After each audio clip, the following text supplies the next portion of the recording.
Nick Anderson is the founder of Chosen Leader, supporting growth and development of leaders everywhere. He became an entrepreneur following a 25-year career in financial services and a lifetime full of challenge and experience. As a speaker, Nick has presented on topics including leadership, economics, banking and finance, and nonprofit governance, while also vulnerably sharing his personal story of growth and transformation. Nick specializes in crafting custom keynote messages that inspire and educate, often intertwining his own personal experiences of overcoming tragic loss and personal growth. Give a round of applause for Nick.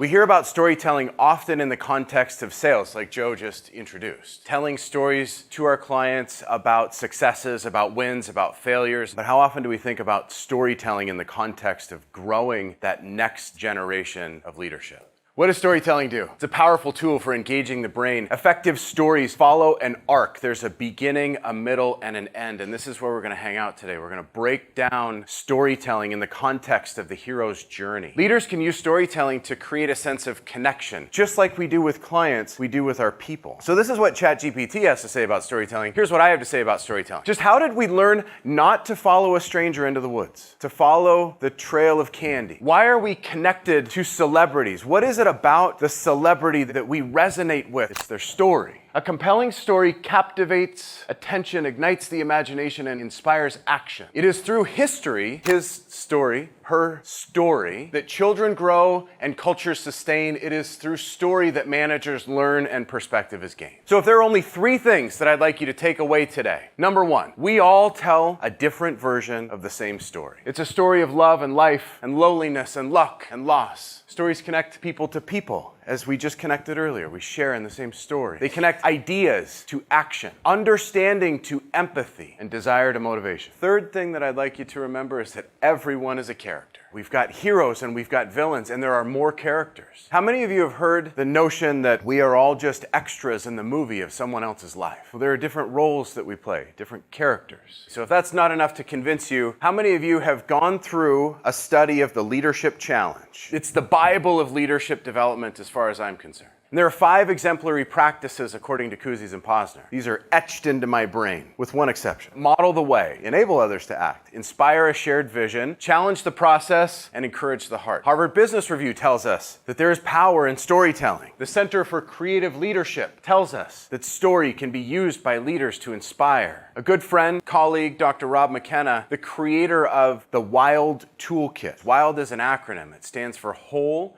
and Intentional Leader Development. He's pioneering a new way, a new platform in leader development. Storytelling can be used as a tool for leadership development. Okay, this goes on and on. Allison K. Williams writes an article about storytelling. It's all of these articles that ChatGPT drew from to summarize one of those first slides, right? My friend Dr. Rob McKenna asks this question: what are the stories that we tell ourselves? As you are developing leaders in your organization, understanding the story they tell themselves is just as important as the stories you tell. Storytelling is a powerful tool for developing the next generation. Good morning. I am Nick Anderson. As Joe said, I am a retired, recovering former banker, 25 years in the industry. I started my career as a teller. I was 17 years old, hadn't yet finished high school. The first year of my banking career was at a teller window, getting to know the business, trying to balance. Not the best at balancing. But I'm good at telling stories, I'm good at connecting with people, and guess what I'm also good at? This is 1997. What was the thing that tellers were doing in 1997 besides trying to balance? We were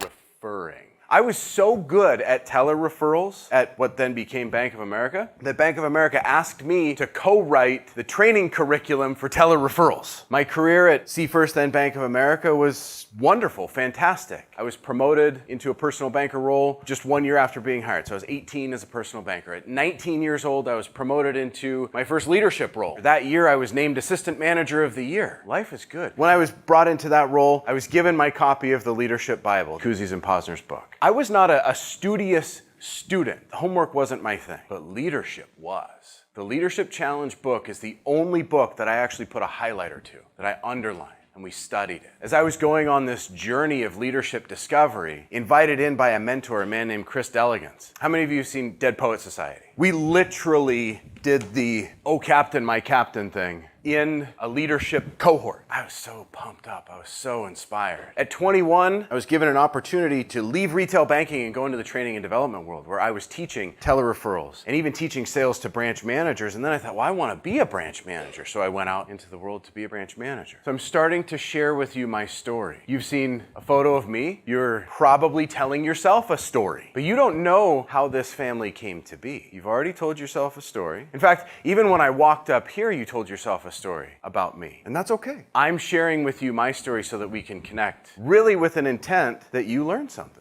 So I'm at Bank of America 8 years in, managed one branch, got it to number 1 in the district, went to the next branch, got it to number 1 in the district. I was asked to open a new store. This is what Bank of America called branches, because there's this little bank out of Oregon called Umpqua that wanted to change the whole face of banking, and Bank of America was like, we're gonna be like them. They didn't say that out loud, but it was the truth. Bank of America had its store prefabricated in Canada, and then it was shipped in 3 chunks. Sections and bolted together. I wrote a business plan based on the goals that were set, and I had to present this to the president of the bank in the Pacific Northwest, a wonderful banker named Marie Gunn. And I presented to her and I said, frankly, Marie, the goals are too low. I'm going to double all these numbers. And when I do, this is what it's going to translate to in the incentive pool, because the math was very clear. They signed off on my business plan, they hired me to open the store, and we set about to do our job, and we did what we said we would do. So we had this massive incentive pool. And then one of my district managers called me and said, Nick, I'm really happy with your performance, but your incentive pool is too big. She actually used the language, one of the bank's core values was inclusive meritocracy. It doesn't line up with our value, so we're going to take half of the pool and share it amongst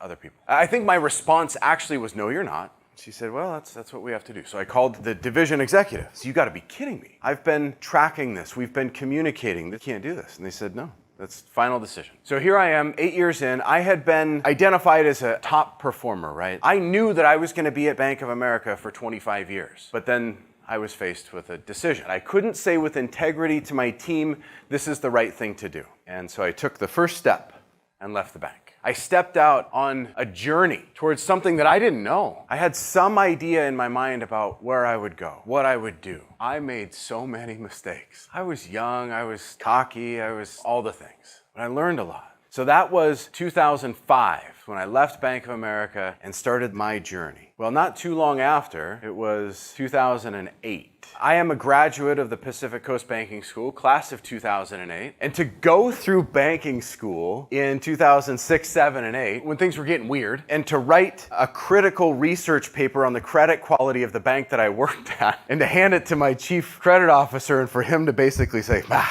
we went into the global financial crisis, and this was me. Now, my responsibility in the bank was retail. I was head of the retail division and marketing, and so I was growing the balance sheet on the funding side so that the other half of the bank could go deploy the money that we brought in. Well, you all know how this works, right? It wasn't until October 11th, I believe, was the Friday. It might have been the 10th. It might have been 10/10, that the FDIC showed up, and we were done.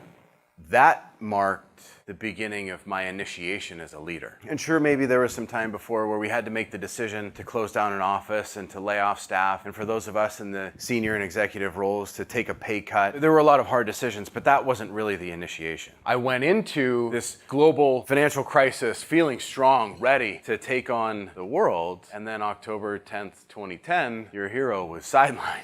When Silicon Valley Bank was closed, there were people in the community that reached out to me, and I reached out to them just because I could tell story, because I could share stories. So the new bank came in, they offered us jobs, and I just politely said, no, thank you. As a part of my initiation, there was a mentor, there was a sage, there was a man named Russ Taylor, whom I was introduced to by another man named Bill Robinson, a guide along my journey. Working with Russ Taylor, he was a career coach, I got really clear on my purpose, what it is that I am supposed to be doing, and to search for the call. I understand my purpose. Where am I called? The bank that came in, not my call. So I said, no, thank you. And I was unemployed for 4 months. My youngest had just been born in May that year. It's now November. And I went on a search for the next thing. And it came because I was clear in my purpose. I knew just exactly what I was supposed to be doing and where I could do it. So I was hired at Cascade Bank as the director of Treasury Management. First day on the job, cocky, full of myself. I meet my new team and I say, yeah, I pretty much know everything about this business, so like we're gonna be good.